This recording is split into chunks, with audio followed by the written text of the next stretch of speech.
godina shawalixaa naamida qanyitti waraanni mootummaa manneen maatii qonnaan bultoota shanii jumlaan gubuu jiraattonni achirraa OMN itti himan.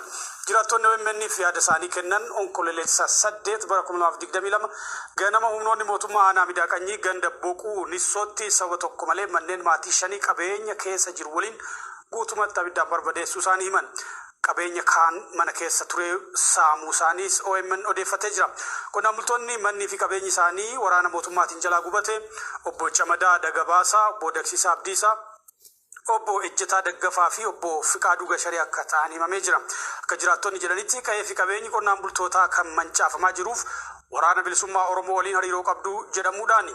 Waraanni bilisummaa Oromoo akkuma kutaalee Oromiyaa baay'ee socho'u aanaa midaaqanyi keessa socho'uu beekna malee hariiroon addaa waraana kanaa waliin qabnu hin jiru jedhu warri manni jala gubate. Sababa humnoonni mootummaa irra deddeebiin yakka qe'ee uummataa gubuu fi saamicha raawwataniif uummanni qe'ee isaa gadhiisee buqqa'ee rakkoo hammaataaf saaxilamee jiraachuu ibsanii jiru. Waraanni kun torbee darbe qofa gaafa onkoleessa 6 godina Shawaa Bahaa aanaa Booset ganda haraa jedhamu keessattis manneen abbootii warraa 8 gubuu OMN gabaasee ture. Liqiin Itoophiyaan mootummoota addunyaa fi dhaabbilee liqii kennan irraa fudhattu yeroo jalqabaatiif doolaara biiliyoona 60tti dhiyaachuu himamee jira. Kufaatii diinagdee fi waraana biyyattii iddoo garaagaraatti deemaa jiru walqabatee liqii isarra jiru kanfaluun kan itti ulfaate mootummaan Itoophiyaa yeroo kaffaltii akka dheereffamuuf irra deddeebiin gaafachaa turus haga yoonaatti deebii hin arganne. Xumura bara dargiitti doolaara biiliyoona 9, xumura bara bulchiinsa wayyaanee yookiin addawaawii doolaara biiliyoona 28 ka ture liqiin Itoophiyaadha.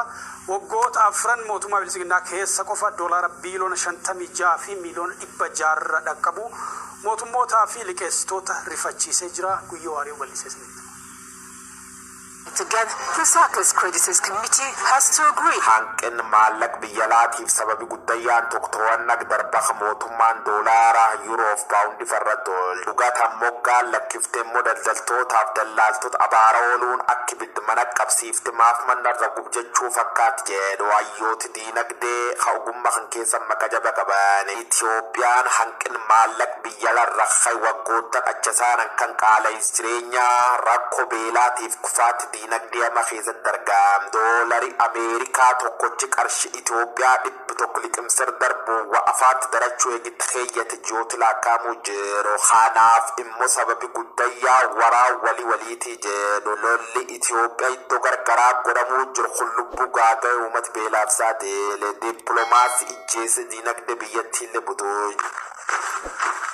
Deep in the deserts that straddle Ethiopia and Kenya, uummata biyyattii harki caalqusate bulfate keeyyachuu lakkisi uffate nyaate dhuge buluuf haalli itti jabaate jira. Akkuma coobxoo raffanxoo jedhaniin baana namni immoo warri biyyattii liqirra fudhachuun beekamtullee fuul jijjiirachuu irratti argamu. Isi irra liqeeffachuun akkaan irra liqeeffachuu jechuun muummichi ministiraatiin jajamaa ka turte baankiin addunyaa faanu dhimma biyyi walaba keesseenuu naaf eeyyamamu baattus Itoophiyaan rakkamtu kee jirti jechuu siiji dabree gabaas. Muummichi ministeera ammaan tana Abiy Ahmad Ali garangoo dhufuun dura diinagdee Itoophiyaa % 11tiin guddachuu kayma jaarmiyaaleen akka maallaq fandi addunyaa faan immoo bara 2020 irra jalqabe waggaa 3 keessa dacha 3 mucucaachuun % 3.8 jirti jedhu. Ethiopia again under this G20 common framework. Kanaaf immoo Itoophiyaaf liqeen dheeressurra yeroo dheeraaf wal jajji keessatti argama. Irni mootummaa dargii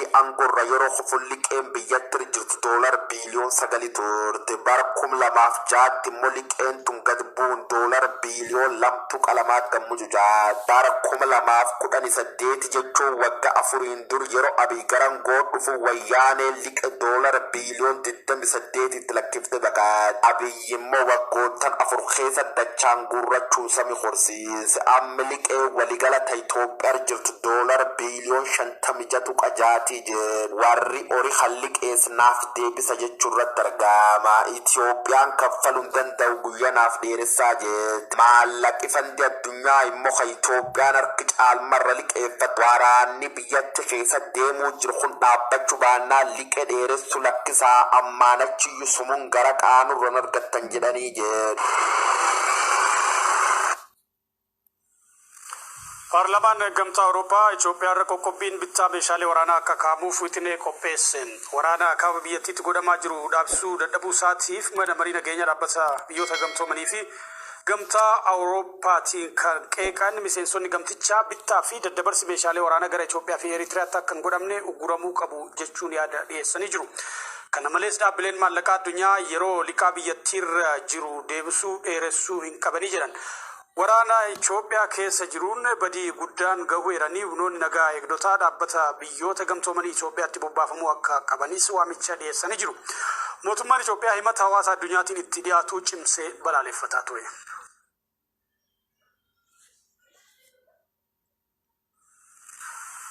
Yuunivarsiitii Hawaasaatti riqichi jigee barattoota qormaata kutaa 12ffaa qoramuuf garasitti malanirraan miidhaa dhaqqabsiise.